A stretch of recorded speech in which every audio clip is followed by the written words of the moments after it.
Hello, today I'm going to talk about media literacy and critical thinking, and how critical thinking can relate to media literacy. First of all, what is critical thinking? For example, Oxford Online Dictionary gives such definition. Critical thinking is the process of analyzing information in order to make the local decision about the extent to which you believe something to be true or false. There is one more definition. Critical thinking is a reasonable and reflective thinking focused on deciding what to believe or not. There are a lot of different definitions of critical thinking, but mostly they focus on one idea. Critical thinking is deciding if you believe something or not. And critical thinking is making a local decision about the extent to which you believe something to be true or false. So, actually, here we speak about media literacy, because media literacy is the ability to assess, analyze, and evaluate media. Do we believe it or not? Is it true or false? So we can make the conclusion that media literacy and critical thinking are very closely connected. As for media literacy, this issue is becoming more and more important nowadays. And we as teachers should be aware about the influence of media on our students and teach them understand the media message. Today, I want to introduce some activities which aim to develop critical thinking skills while analyzing media messages. My favorite ones are distinguishing between fact and opinion. So, what is fact? Fact is a statement that can be proven to be true by the use of evidence. For example, cats are mammals. We can prove it, really. Cats are predators. We also can prove it. But if we speak about opinion, opinions can't be true or false. They express a belief, attitude, judgment, or feelings. For example, cats are cute. We can't prove it. It's our opinion. So, or cats are lazy because they sleep all day. Oh, I love cats. These are opinions. And these statements are based on our feelings and judgments. It is important for our learners to understand the difference between facts and opinions, so they know what to believe and what to consider other people's ideas. If they can distinguish between facts and opinions, they can avoid being easily deceived. And in addition, opinions are often biased. That is why it is very important to equip our students with the understanding what is a fact and what is an opinion. There are some exercises which can help you teach this. For example, you can label two sides of your classroom with their cards, opinion and fact. Then you read a card, and your students should go to the correct corner. Then your students can be given time to share their ideas and to see if other students agree with them. Sometimes they switch their sides. Or one more good activity to teach your students what is a fact and what is opinion. For example, you can organize your students into small groups, usually 4 or 5 students, and you can give them the box with a set of cards with some fact-based or opinion-based statements printed on it. They pick a card from the box and they read it to the group, and then they discuss each statement before deciding if it is a fact or an opinion.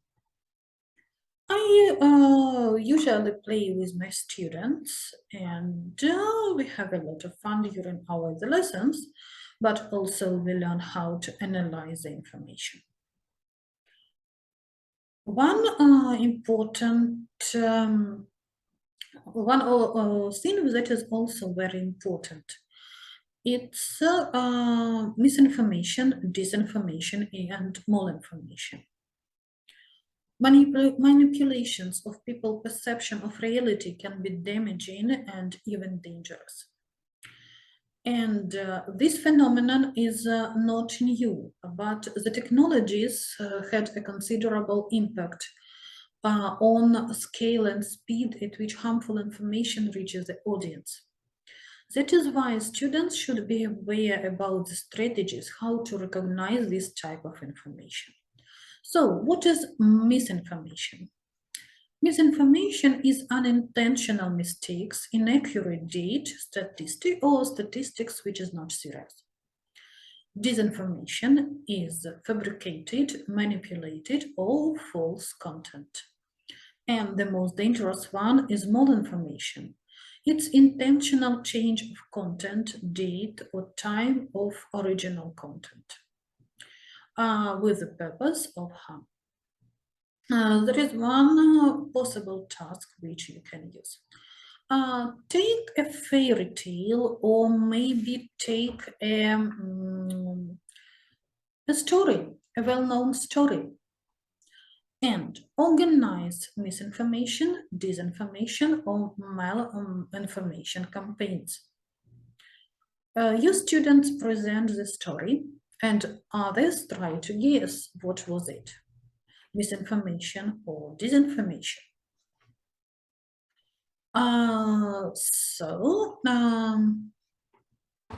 Students can discuss it together, and they can define what kind of manipulation it was.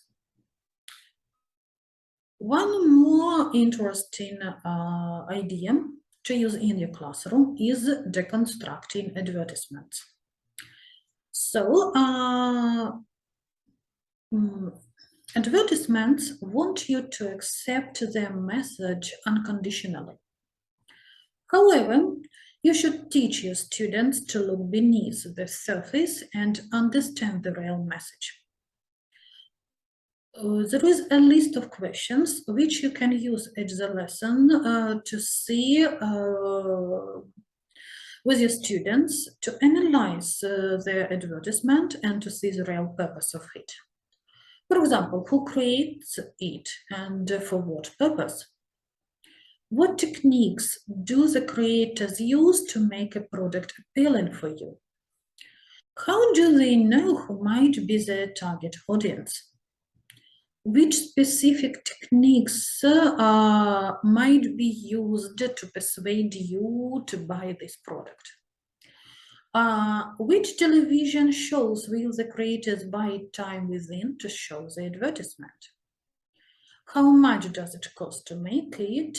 And how are camera work, lighting and music and editing used to tell the story? And the last question is, how do I feel after seeing this commercial? How does it appeal to my emotions? You can choose advertisements, you can choose some commercials and analyze them with your students during the lessons.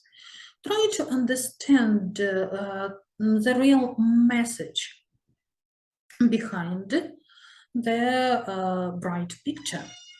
Also, propose your students create their own advertisements in order to understand how it works.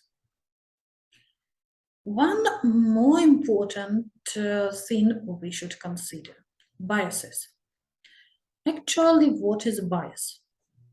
Bias is an irrational assumption or belief that affects the ability to make a decision based on fact and evidence. There are different types of bias your students should be aware about. I should mention that now we speak about media biases. All Sides, an American company which assesses the bias in the different media, defines such types of media biases. Bias through selection and omission, bias through placement, bias by headline, bias by photos, captions, and camera angles, word choice and tone. The use of positive and negative words with a particular connotation can strongly influence the reader and viewer. And that's why I focused on this type of the bias, because it is the most dangerous one. Also, the bias through use of names and titles. When media use labels to describe people's places of events can be dangerous, because words shape our comprehension of the events, and types of biases based on a word choice are the most powerful. Bias through statistics and crowd count. Imagine the situation. You read an article and it is written that almost 30% of those surveyed support the death penalty. Wow, 30%, quite a lot. But on the other side, more than 70% of those surveyed are against the death penalty. But we are not aware of this 70%. We read only 30% and we think, oh, it's quite a lot. One more type of bias is bias by source control. And this type of bias is also very dangerous. So, how can we spot media bias? There is a set of questions which can help you. First of all, what kind of information is it? News, opinions, advertisement, and does it appeal to your emotions, and does it make you think? Who and what are the sources of information, and why should we believe them? What is the evidence and how it was vetted? Is the main point of the piece proven by the evidence? Did the sources provided justify the conclusion or main point of the story? What is missing? Was there an aspect or point that was not covered or unclear that you are left wondering about? There is one activity which you can use at your lessons to teach your students how to spot the bias. Propose them to create their own biased articles. For example, divide your students into two groups, and one group can create an article biased for the cats, for example, and the second group can create an article biased against cats. Then they can read their articles and discuss what type of bias it is. So, all the activities I proposed you can help teach your students analyze information and think critically. This is one of the crucial skills we need to equip them in order to avoid the dangers of media manipulations. Our responsibility as teachers is to teach our students how to effectively filter, select, and use information gathered from media sources. I hope this information could be helpful. Thank you for your attention.